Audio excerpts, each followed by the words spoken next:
새벽에 이어주실 분께 묻는 말씀.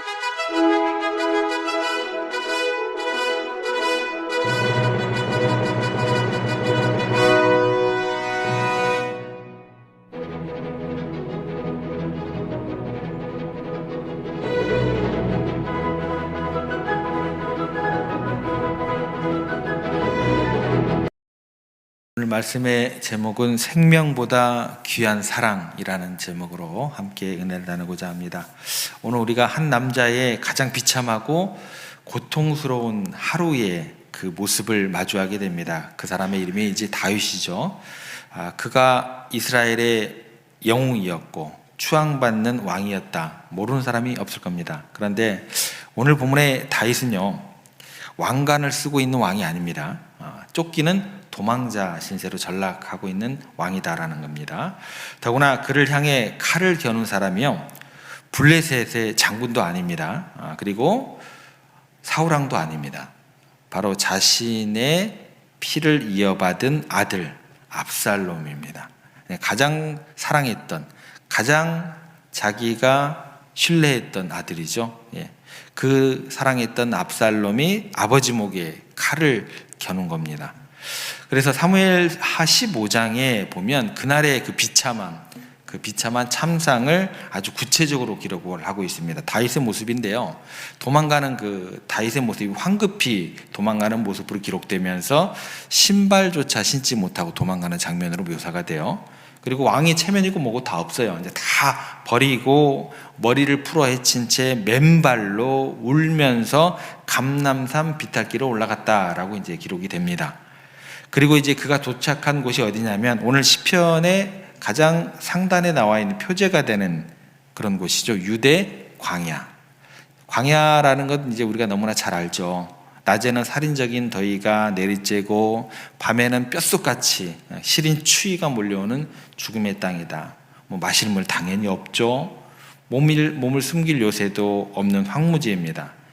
더군다나 이제 자식에게 버림받았다는 그 배신감, 평생 일구었던 나라를 잃었다는 상실감, 그리고 언제 죽을지도 모르게 하는 그런 공포심, 이 절망이 가득한 광야 한복판에 나덩그러지고 있는 다윗이죠.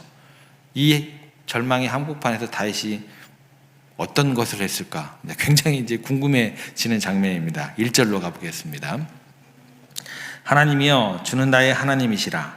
내가 간절히 주를 찾되 물이 없어 마르고 황폐한 땅에서 내 영혼이 주를 갈망하며 내 육체가 주를 앙모하나이다. 한번 상황을 그려보시기 바랍니다. 황폐한 땅입니다. 물도 없죠. 다윗의 입이 이제 바짝바짝 마르겠죠. 혀는 입천장에 달라붙었을 것이고, 육체적으로 시급한 것이 뭐예요? 물 한 모금이 가장 중요할 때입니다. 그러면 이제 보통 사람이라고 하면 이제 이 상황에 대해서 어떤 것을 구해야 됩니까? 기도를 해야 될 거 아니에요. 내가 믿는 하나님이 계시니까 하나님께 뭐라고 기도해야 될까요? 보통 사람이라고 물 좀 주세요 라고 기도를 해야겠죠. 아니면 저를 지킬 사람들을 보내주세요 라고 기도를 하든지, 아니면 빼앗긴 왕궁으로 돌아가게 해주세요. 이것이 이제 보통의 어떤 상식적인 반응이 되어야 될 겁니다. 그런데 다윗이 전혀 엉뚱한 지금 고백을 하고 있어요. 1절 하반절에 보면 황폐한 땅에서 구하는 게 뭐냐면 내 영혼이 주를 갈망합니다. 이 지점이 이제 다윗의 위대한 어떤 지점이 되는 거예요. 다윗이 자신의 육체가 겪는 이 고통스러운 갈증을 영적인 신호로 해석을 하고 있다는 거예요. 무슨 얘기냐면 내 목이 이렇게 마른 것처럼 내가 지금 하나님께 목말라 하고 있습니다. 목마르고 있구나 라고 느끼고 그 간구를 하고 있다는 거예요. 물이 없어 땅이 갈라지듯이 하나님이 없으면 내 영혼도 갈라지고 부서지는구나, 이 생각을 하고 있다는 거예요. 자, 여러분들, 오늘날 현대인들도요, 수많은 갈증 속에서 우리가 살아가게 되더라는 거예요. 어떤 갈증이 있을까요? 돈에 목마르고, 성공에 목마르고, 사람의 인정에 목마르고, 그렇죠? 그래서 세상이라는 광야에서 끊임없이 우리가 돈이라는 우물을 파고 성공이라는 우물을 파고 사람의 인정이라는 우물을 파고 끊임없이 이런 우물들을 파게 되더라는 거예요. 그런데 그 물은요, 마시면 마실수록 더욱더 갈증을 느낄 뿐이다라는 겁니다. 누가 이것을 알았다가요? 다윗이 이걸 알았던 거예요. 그러니까 이 배신과 이 상실감에 있어서 이런 어떤 구멍난 나의 마음, 이것이 세상의 물로는 우물로는 채울 수가 없다는 것을 다윗이 알았던 거예요. 오직 생명의 그러신 하나님만이 나의 텅 빈 마음을 채울 수 있음을 알았기 때문에 그는 물 대신 누구를 찾고 있는 거예요? 하나님을 찾고 있는 겁니다. 혹시 우리들 지금 인생에서 우리가 지금 목마르다고 외치고 있지는 않는지, 이것을 어떻게 바라보셔야 된다고요? 그것은 하나님을 찾으라는 영혼의 신호가 되는 줄 믿습니다. 우리가 그 신호 놓치면 우리의 목마름 해결할 길이 없다라는 것도 우리가 이 아침에 생각했으면 좋겠습니다. 자, 그렇다면 이 황량한 광야에서 다윗이 이제 어떻게 보이지 않는 하나님을 만나게 될까요? 우리가 보통 이제 이렇게 황량한 광야에 떨어지게 되면 하나님 있으면 좀 내게 좀 나타나 주세요. 좀 있으면 내게 좀 소리 좀 들려주세요. 이렇게 이야기를 한다라는 거죠. 그죠? 근데 다윗도 똑같다라는 거예요. 여기서 어떻게 보이지 않는 하나님을 바라보고 거기에 소망을 두냐는 거예요. 2절로 가보겠습니다. 내가 주의 권능과 영광을 보기 위하여 이와 같이 성소에서 주를 바라본나이다. 여기서 이제 중요한 단어가 이와 같이 하고 성소라는 단어가 굉장히 중요하게 다윗에게 다가오더라는 거예요. 먼저 성소가 나오는 그 부분을 좀 생각해 볼게요. 지금 다윗의 몸이 어디에 있는 거예요? 광야에 있는 거예요. 예루살렘에 있는 게 아니에요. 그러니까 하나님의 언약궤가 있는 성소는 예루살렘에 있는데 다윗은 지금 광야에 있는 거예요. 공간적으로 어떻게 돼요? 단절되어 있는 거예요. 갈 수가 없습니다. 그죠? 그런데 다윗에게는 강력한 무기가 하나 있었어요. 그건 뭐냐면 나의 과거의 기억 가운데 있는 거룩함의 기억이 있는 거예요. 그러니까 그는 눈을 감고 지난 날을 이렇게 회상하게 됩니다.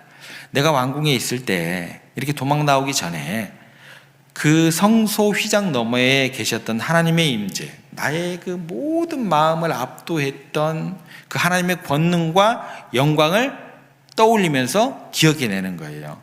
맞아, 그때 나를 만나주신 하나님, 나의 찬양을 받아주시고 나에게 기름을 부으셨던 그 하나님, 그리고 난 다음에 어떤 단어가 나와요? 이와 같이 라고 기도를 하더라는 거예요. 무슨 말이에요? 주님, 그때 성소에서 배웠던 것처럼 지금 이 초라하고 먼지만 나붓기는 이 광야에서 나는 주님을 뵙기를 원합니다. 그러니까 다윗이 그 과거의 은혜를 현재로 황폐한 광야로 뭐예요? 소환하고 있다라는 거예요. 자, 여러분 이렇게 생각해 보시기 바랍니다. 예배가, 평소에 드리는 예배가 왜 중요할까요? 여러분들이 평소에 드리는 기도가 왜 중요할까요? 한번 생각해 보시기 바랍니다. 여러분들이 평안할 때 드리는 예배, 함께 찬양하며 감격 가운데 하나님의 임재를 경험했던 그 찬양, 그때 받았던 말씀의 감격, 이것들이 그냥 버려지는 것들이 아니에요. 쌓여서 우리가 인생의 광야에, 황폐한 광야에 내던져졌을 때 다시 어떻게 하는 기초가 되는 거예요? 하나님을 바라보게 하는 생명줄이 되는 겁니다. 다윗은 지금 그 기억의 끈을 붙잡고 황무지를 뭘로 바꾸고 있는 거예요? 거룩한 예배의 장소로 바꾸고 있는 겁니다. 다윗이 이렇게 이제 하나님을 대면하고 나자 그의 내면에서 이제 놀라운 변화가 일어나게 돼요. 하나님의 영광을 맛보고 나니 지금까지 자신을 그토록 붙들고 싶어 했던, 왜 눈물을 흘리며 신발도 못 신고 막 도망갔어요? 나 살아보자고. 그잖아요. 그러니까 지금까지 그토록 붙들고 싶어 했던 것, 하나님의 영광을 맛보고 나니까 그 목숨이라는 것이 하나님 앞에서 아무것도 아님을 깨닫게 됩니다. 바로 이 지점에서 오늘 시편의 절정의 3절이 등장하게 됩니다. 깊은 묵상 끝에 다윗의 입술에서 인류 역사상 가장 위대한 고백 중에 하나가 터져 나오게 됩니다. 이렇게 나옵니다. 주의 인자하심이 생명보다 나음으로 내 입술이 주를 찬양할 것이라. 여러분, 사람에게 있어서 솔직히 얘기하면 생명보다 귀한 게 어디가 있어요? 그래서 우리가 항상 이야기하잖아요. 개똥밭에 굴러도 이승이 낫다 라는 말처럼 살아있다는 것은 우리의 모든 것의 기본이 되는 거예요. 기초가 되는 겁니다. 더구나 지금 다윗은 어디에 있는 거예요?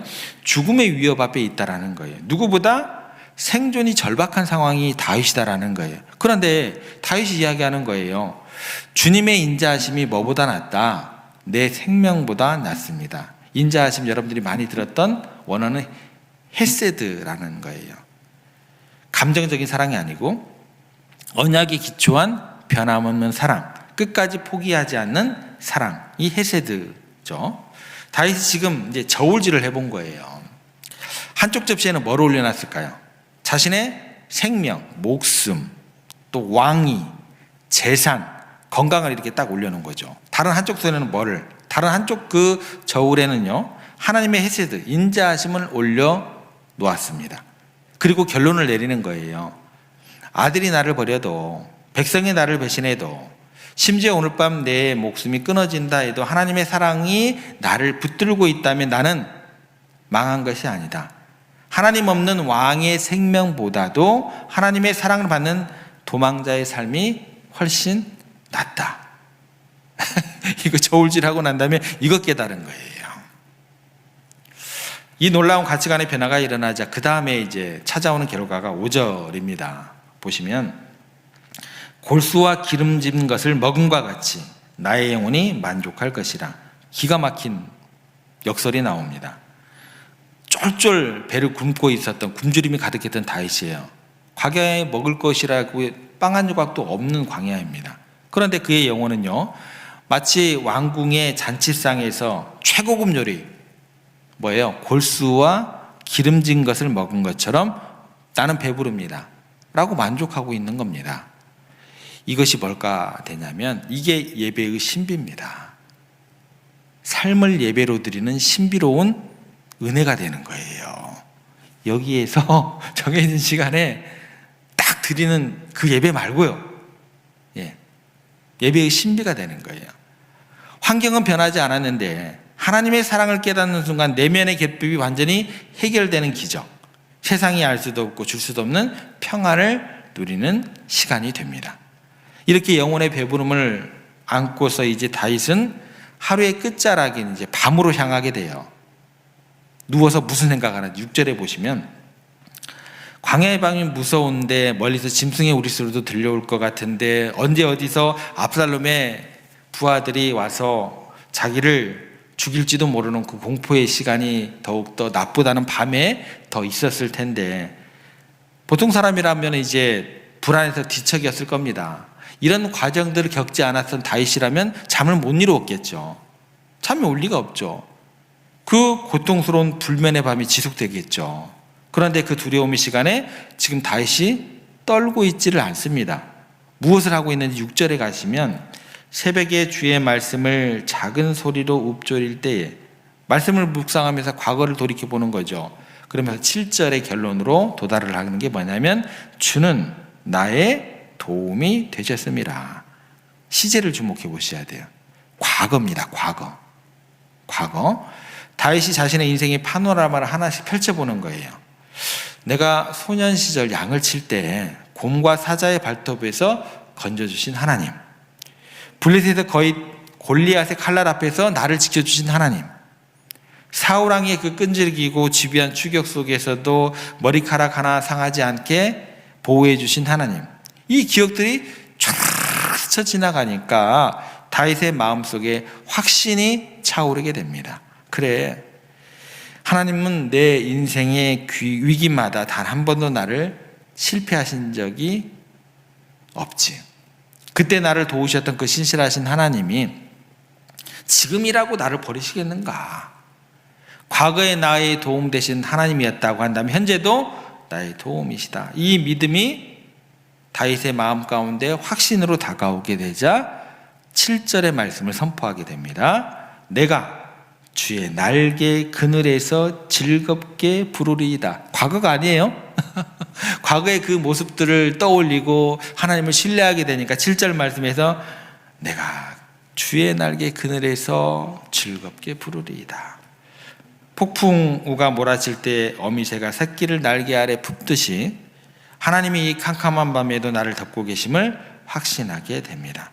이 확신이 있기 때문에 다음 구절인 8절의 고백이 자연스럽게 이어지게 됩니다. 오늘 믿음의 고백이 절정이 됩니다. 나의 영혼이 주를 가까이 따르니 주의 오른손이 나를 붙드시거니와. 가까이 따른다라는 것은 여러분 그냥 졸졸졸 뒤에 따라가는 정도가 아니에요.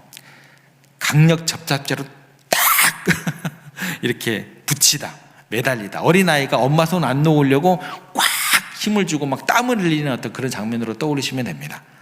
낭떠러지 절벽 끝에 매달린 사람이 생명줄을 꽉 붙잡고 있는 그 절박함, 그 정도의 강함을 생각해 보시기를 바랍니다. 다윗은 지금 온 힘을 다해서 하나님께 매달리고 있는 거예요. 주님, 저는 주님 아니면 죽습니다. 주님께 딱 달라붙어 있겠습니다. 이 이야기가 되는 겁니다. 그런데요, 여러분, 여기에서 기독교 신앙의 놀라운 비밀이 한 가지 더 첨부가 됩니다. 그건 뭐냐면 내가 힘을 다해서 주님을 붙잡는 것 같았는데 그것은 나의 의지라고 하는 거죠. 그런데 다음 구절을 보시면 어떤 내용이 나오냐면 주의 오른손이 나를 붙드시거니와. 이거는 뭐예요? 나의 의지가 아니라 하나님의 은혜다라는 고백이 되는 거예요. 뭐냐면 내가 주님을 그렇게 딱 붙잡는 그런 그 손은요, 힘이 빠지면 어떻게 돼요? 놓칠 수가 있어요. 연약하기 때문에 여러분들 고난이 더욱더 가중되면 가중될수록 내가 아무리 과거를 묵상하고 내가 딱 달라붙어 가지고 이 손 놓지 않겠습니다 하더라도 어느 순간 내 힘이 빠질 수가 있어요. 다시 옛날로 돌아갈 수가 있어요. 다시 황무지로. 그때 어떻게 돼요? 놓쳐버릴 수 있다는 거예요. 그런데 기독교 신비가 뭐예요?